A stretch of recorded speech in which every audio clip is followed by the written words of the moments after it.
El día que descubrí que mi hermana había vendido el apartamento de la abuela a mis espaldas, el sol entraba por las persianas como cuchillos dorados.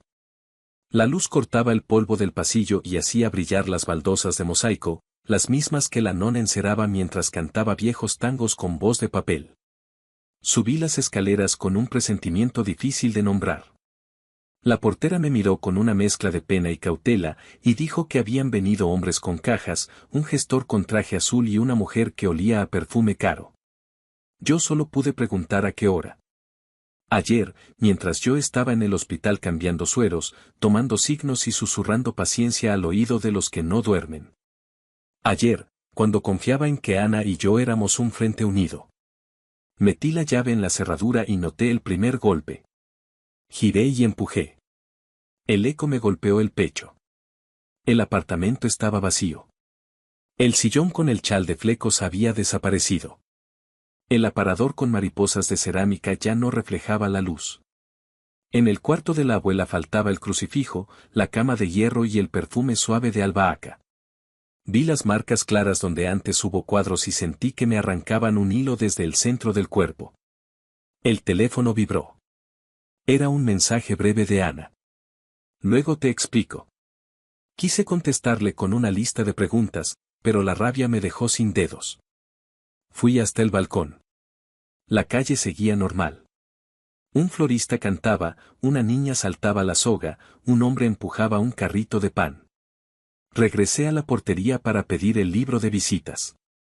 La portera me entregó un cuaderno azul con el borde gastado. Leí 3 firmas claras. Comprador, acompañante, gestor. También un número de escribanía y un sello rojo.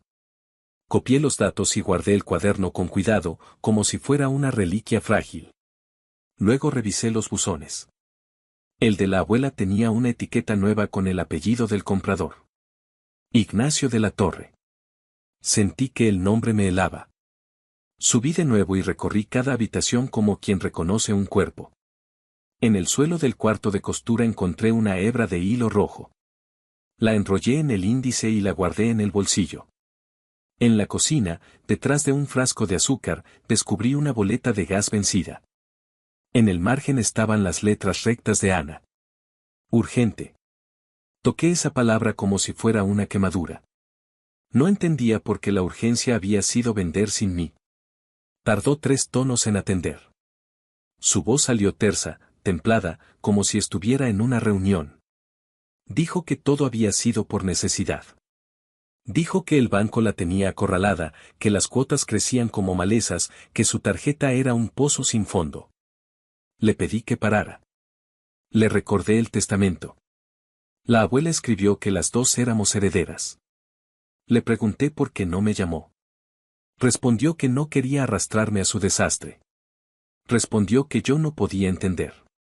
Sentí la humillación rasparme la garganta. Me escuché decir que aquello no era solo ladrillos, que allí vivía nuestra historia. Ana suspiró con hartazgo. La familia sois vos y yo, dijo, no estas paredes.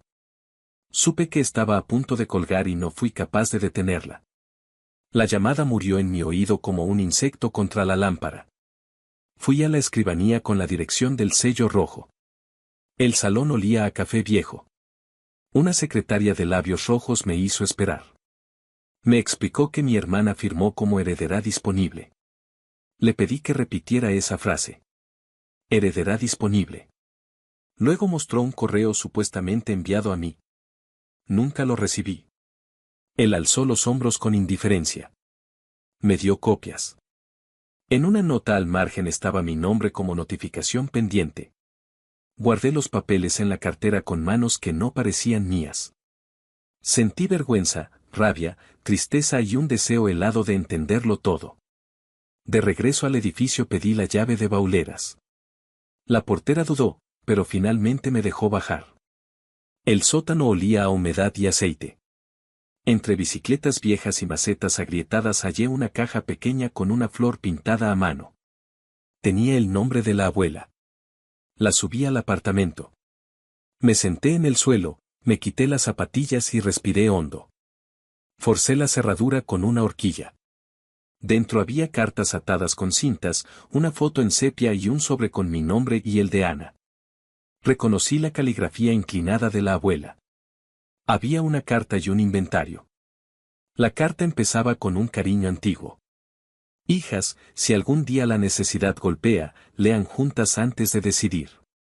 No vendan la casa sin escuchar la historia completa. Sentí un vértigo suave. La abuela hablaba de una promesa que le hizo a su hermana Teresa en tiempos de hambre. Decía que parte del dinero que entraba en la costura pertenecía a otra mujer y que la casa había sido refugio y deuda a la vez. Perdón. Mandé una foto a Ana. Le escribí que tenía una carta con su nombre. Esta vez respondió al instante. Voy para allá, no abras nada. Me quedé esperando en el piso frío, con la caja entre las rodillas.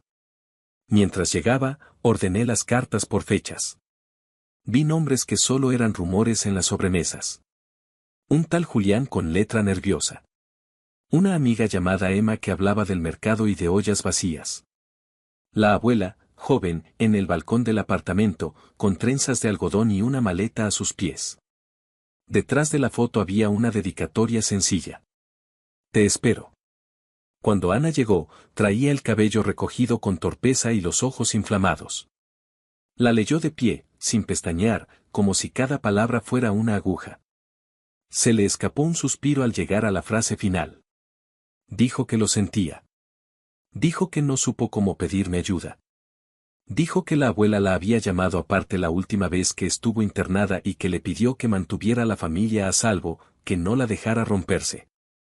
Que interpretó esa frase como un permiso ciego. Yo apreté los puños para no decir algo que no pudiera recoger luego.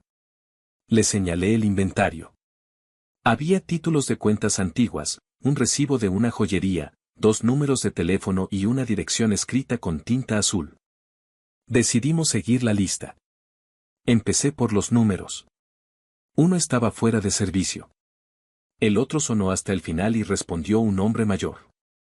Se presentó como Julián. Dijo que la abuela era la mujer más valiente que conoció. Dijo que guardaba algo para nosotras. Quedamos en vernos al día siguiente en un café de San Telmo. Anoté la hora. Luego fuimos hasta la dirección escrita en tinta azul.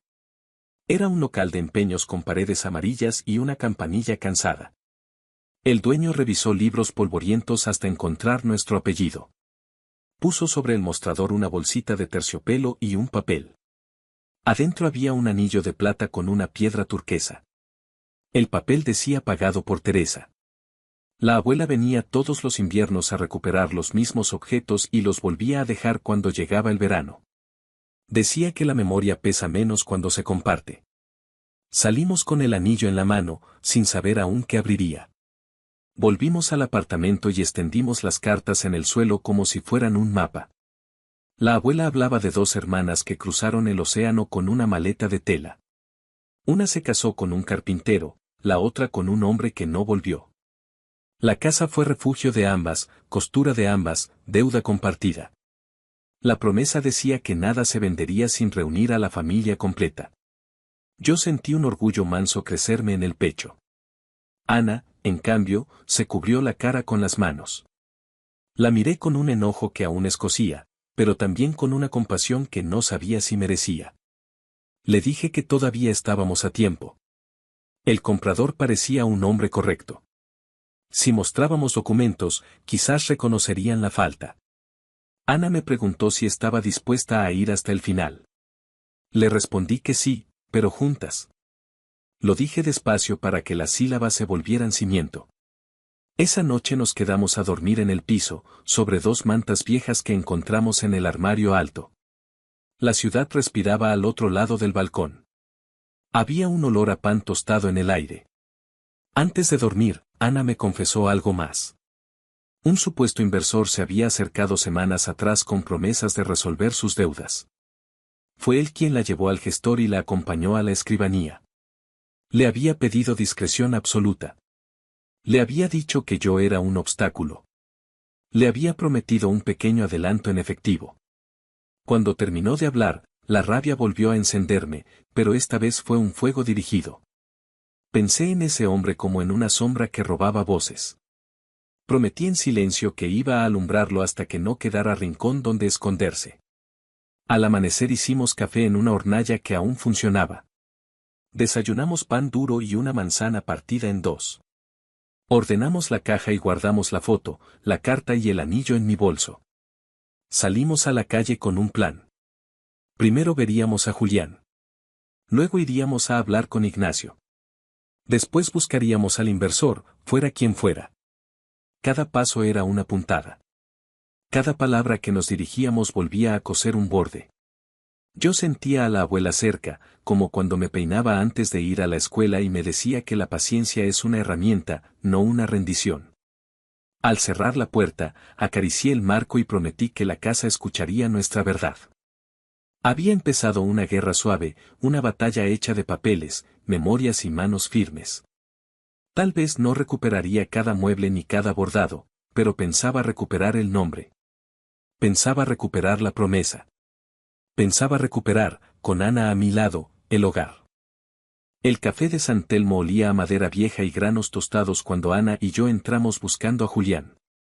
Estaba sentado al fondo, impecable pese a los años, con las manos apoyadas en un bastón gastado. Al vernos, se levantó de inmediato, y en su gesto había una mezcla de cariño y urgencia que me atravesó. Nos ofreció asiento y pidió 3 cafés sin preguntarnos. Actuaba como si hubiera esperado este encuentro toda la vida. Puso sobre la mesa una caja de lata verde y la abrió como quien revela una reliquia. Dentro había fotos antiguas, una carta doblada varias veces y un documento firmado con tinta azul. Lo extendió entre nosotras. Explicó que la abuela había actualizado esa promesa 15 años atrás, cuando la enfermedad empezaba a robarle fuerzas. Era un compromiso moral, dijo, no legal, pero escrito con la misma seriedad con la que se firma un contrato de vida. La abuela prometía no vender el apartamento sin consultar a ambas nietas y sin antes buscar a una tercera persona mencionada como parte esencial de la memoria familiar. Julián nos miró con ternura. Esa tercera persona era la hija secreta de Teresa, la hermana mayor de la abuela. Ana tragó saliva. Yo sentí un frío repentino en el estómago. Julián habló sin prisa. La niña se llamaba Elena. Nació en tiempos difíciles, cuando las mujeres como Teresa eran juzgadas con dureza. Por eso la abuela le prometió protegerla y encontrar una forma de garantizarle un techo si la vida la golpeaba. Esa promesa quedó escrita, firmada por vecinas que actuaron como testigos silenciosos. Nunca se pensó que pudiera perderse. Hasta ahora. Nos entregó luego una llave pequeña con un número grabado. Era de un depósito que la abuela alquilaba desde hacía décadas. Allí guardó lo que no quería que el tiempo ni la vergüenza destruyeran. Le agradecimos, pagamos los cafés y caminamos hacia el depósito con un nudo en la garganta que no se desataba. El encargado nos recibió con un saludo cálido, como si recordara a la abuela. Abrió un pasillo largo y húmedo, iluminado por lámparas que parpadeaban. Frente a la puerta marcada con el número de la llave, mis manos temblaron. Adentro había un baúl de madera oscura. Lo abrimos y encontramos manteles, cuadernos, fotos y 3 sobres numerados. El primero decía ahora. Dentro había una carta breve en la que la abuela explicaba que si estábamos leyendo eso, era porque la familia había tomado decisiones apresuradas. Nos pedía calma. Junto a la carta había un recibo antiguo con la palabra Barrenechea subrayada 2 veces. Ana se llevó la mano a la boca. Era el apellido del supuesto inversor que había convencido a mi hermana para vender el apartamento. Abrimos el segundo sobre, cuando estén juntas. Dentro había fotocopias de cartas enviadas a la abuela por Armando Barrenechea. En ellas le ofrecía ayuda, discreción y soluciones rápidas a cambio de ciertos favores inmobiliarios. Era un depredador de personas vulnerables. Una de las cartas llevaba un número de teléfono. Lo llamamos en ese momento. Atendió con voz amable, pero impostada. Cuando le dije nuestros apellidos, su tono cambió. Aún así, aceptó vernos por la tarde. Antes de salir, abrimos el tercer sobre, si tiemblan las manos. La foto que contenía mostraba a la abuela joven con una niña de cabello claro. Al dorso, Un nombre escrito con cariño, Elena. Había también un documento mecanografiado que confirmaba que Teresa tuvo una hija y que la abuela prometió protegerla con todo lo que tenía. Comprendí el peso de ese compromiso, un peso que ahora recaía sobre nosotras. La oficina de Barrenechea estaba llena de folletos brillantes.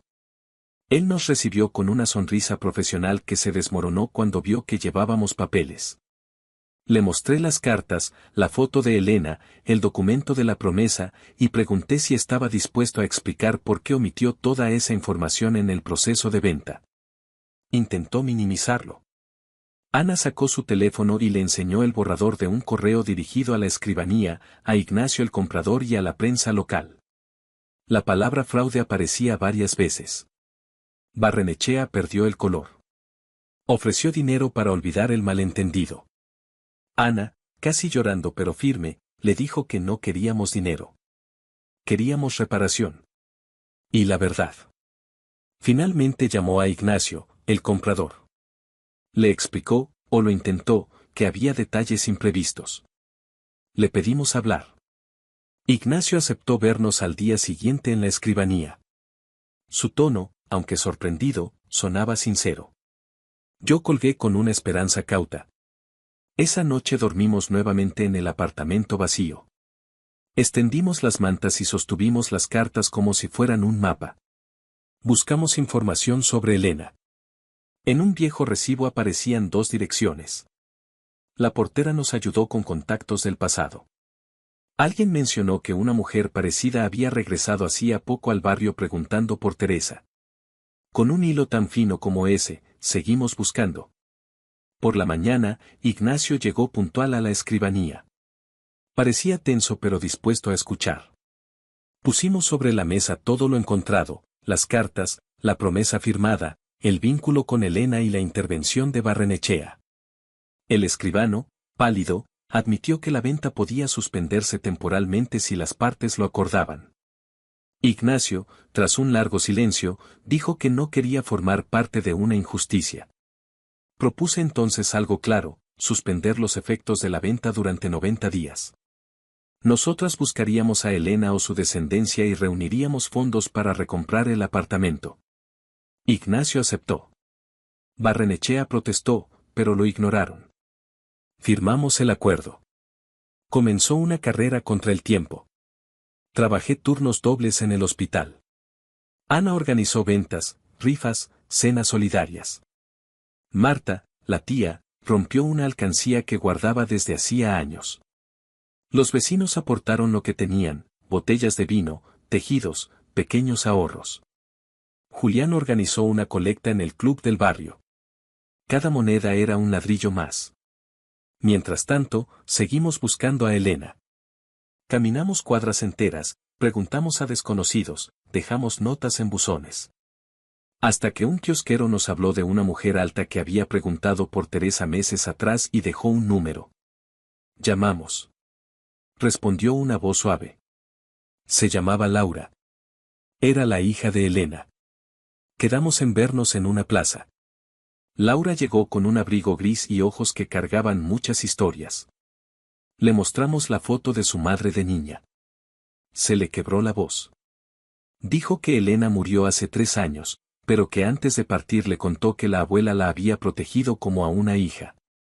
No sabía, sin embargo, que había una promesa escrita sobre la casa. Lloró. Nos abrazó.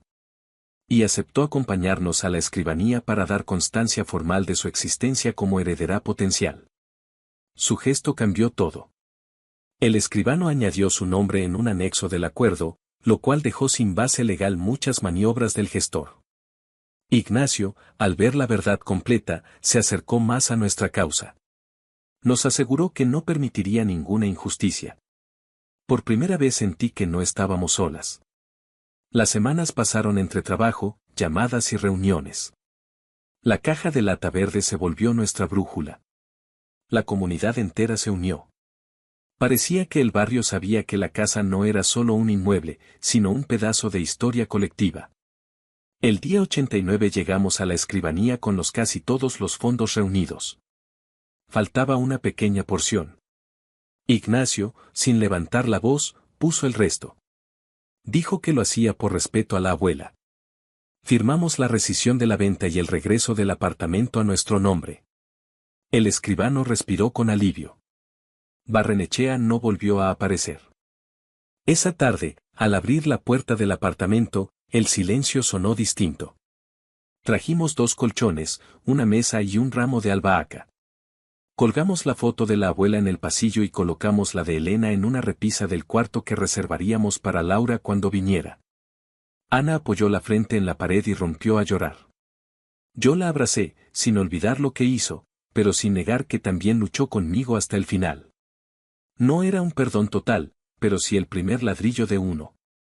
Al anochecer calentamos sopa en la vieja hornalla. Alzamos los vasos de agua y brindamos por la abuela, por Elena, por Julián, por Laura, por el barrio entero. Y antes de dormir, leímos una vez más la última línea de la carta que inició todo. Perdón. Y entendimos que recuperando la casa, también empezábamos a recuperarnos nosotras.